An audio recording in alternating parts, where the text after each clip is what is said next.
El Fornicador, the fornicator, Pablo Fornals, as we like to call him. Well, actually, prefer to call him the fornicator, actually.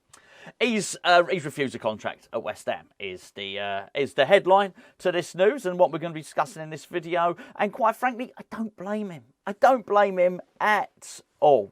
But also, I'm pleased the club offered him a new deal.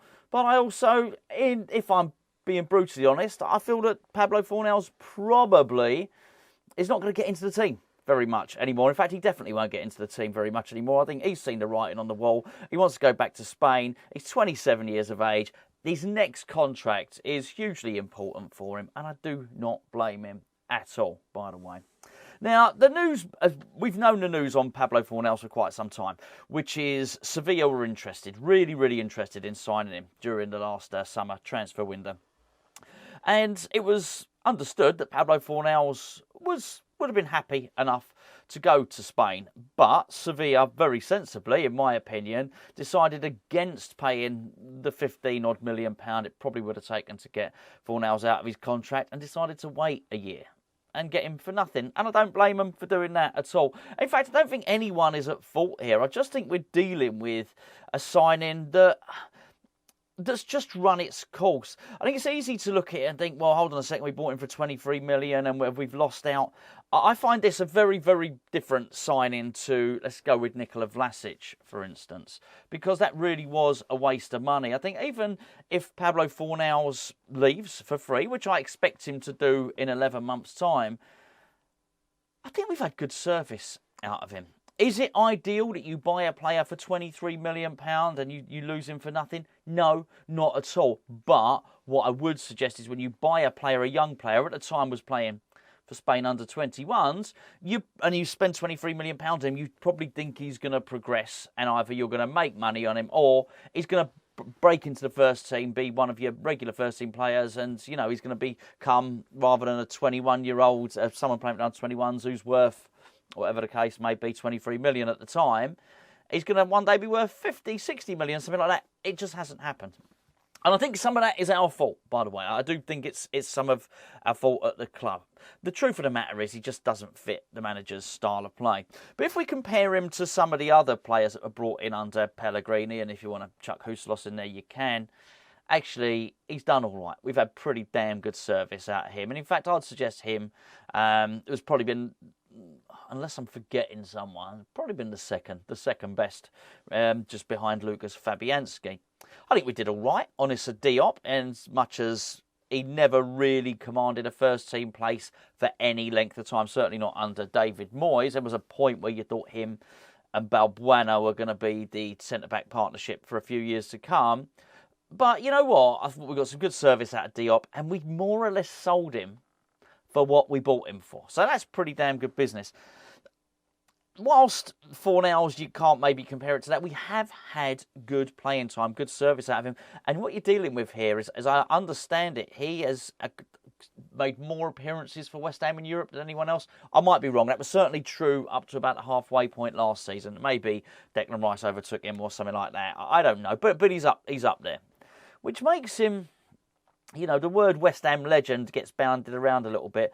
Maybe not a West Ham legend, but I think he is a little bit of a West Ham cult hero. And I think Fornals certainly, clutched the club to his bosom, so to speak. I really do think that was the case.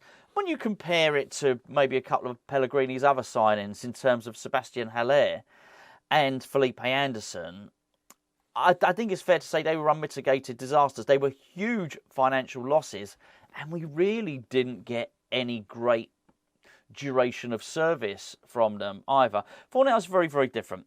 But I think I look at Fornals now, and he's probably looked at Lucas Paquetá. I do wonder when that Manchester City link came about, if Fornals didn't think, hold on, this might be my chance to impress in my favoured position, which would be obviously centrally. I think when that broke down, he probably thought, this is probably not great for me. Then we go and sign Mohamed Kudus. And let's be fair, none of us know exactly what David Moyes' plan for Kudus is, but he played most of the time. Most of the time he has played as a sort of central attacking midfielder. Put it this way, Pablo Fornals' chances of getting into the first team haven't increased since we signed Kadu, so he's probably looking at the writing on the wall there. We also almost signed Carlos Borges, Gorgeous Borges, didn't we, from Man City? He went to Ajax in the end, but we were clearly looking at a left winger. Now, Fornals isn't a winger, but it's the one sort of place he sometimes gets to see some action. You'd certainly say Saïd Benrahma's the first choice left winger, right? First choice left winger. Maybe, just maybe, David Moyes plays Kudus over there. I think at the point where he signed Maxwell Cornet, he was going to be the second choice left winger. I think the elongated point I'm making is Pablo Fornals is probably third choice for attacking midfield, and he's probably third choice for the left wing, whichever way David Moyes wants to cut and paste his team.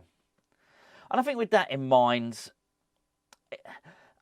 he probably never saw his career going in this way, but I think he's been a great servant for West Ham. You add into the fact where he's 27 now. He probably desperately wants first team football. He's a good egg, right? He's a good guy, a really, really good guy, Pablo Fornals. We often speak, well, on this channel certainly, when players come in about their character and their personality, and we've spoken about James Ward-Prowse recently, how he's very good, apparently, to have around the training round. He's a good laugh, he's a good personality. Well, we do actually have one of those anyway in Pablo Fornals. We've got more than one, but Fornals is also that guy. So if we're going to talk about how good it is for good characters like Ward-Prowse to come in, a Gerd is much the same as well, as I understand it. You also got to say it's going to be, a bit of a loss if you lose a sort of bubbly character, and he's certainly going to be that. But I don't blame him. 27 years of age, this is the important contract for him now. I don't blame him for turning down the contract at West Ham. He's looked at the team, looked at the transfers, looked at David Moyes and thought, there is a future for him at West Ham. There's a future for him at West Ham as a squad player, so which is why I don't blame him thinking I don't want to be a squad player. I would like to play every single week. And I think he deserves that. I also should probably say he's probably not. That is his level at West Ham at the moment. He's a squad player. It's not like he is the best player in the squad and somehow he's not getting a game. No, that's not what's happening here. I don't think that's the case.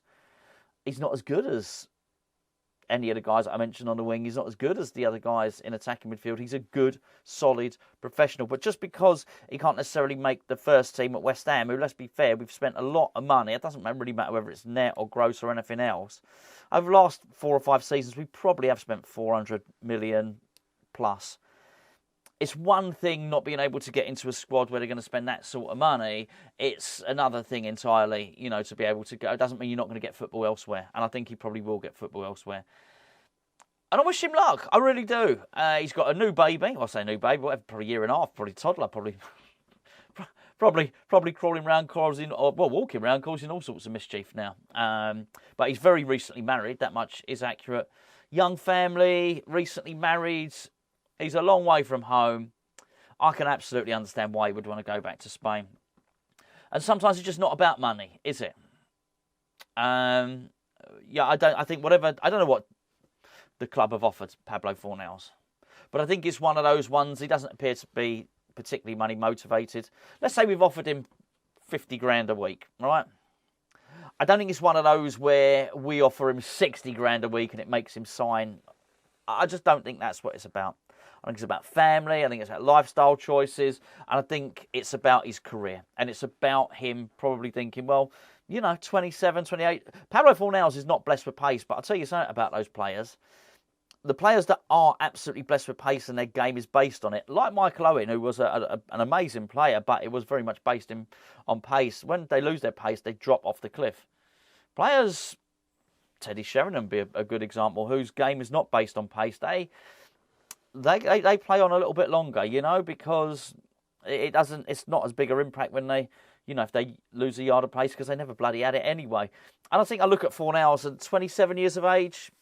He's got a good 6, possibly 7 years of really good football left in him. So good luck to him. I don't blame him. I think if I was in his position, I'd make exactly the same decision. I really would. I think it's a shame the club are going to lose out money on him, but what other choice did we have? I think we only really had 2 choices. That was sell him a couple of years ago. Well, he was probably too important to the team a couple of years ago. He was being used an awful lot, wasn't he? And then, of course, the other thing is, start playing him all the time to encourage him to sign a new contract. Well, ahead of who? I don't think he does. I don't think he can. I think, there's one thing, I can't have it both ways. I've been criticising the team for the last 4 or 5 years at least now for being too slow. You can't have it both ways. If we're going to get a bit more pace in the team, then people like Fornals aren't going to be able to play. Well, certainly not start on a regular basis in the Premier League. It's too cut and thrust, it's too fast, it's too competitive. So there you go. Pablo Fornals doesn't want to sign a new contract at West Ham. I don't have a problem with it. I think he'll continue to be a cult hero. He's the type of guy you'll see leave West Ham and he'll talk really warmly about West Ham if we ever get drawn again. Whoever he signs for, let's say he signs for Sevilla when we get drawn against them, or in a cup in a 2 or 3 seasons time, we play against him in a pre-season friendly. He'll be the type of player giving it all that to the fans and speaking warmly about his time at West Ham. He's, as I say, he's just a really, really good guy. No hard feelings at all. Pablo Fornals wants to leave West Ham, but I totally and utterly understand why.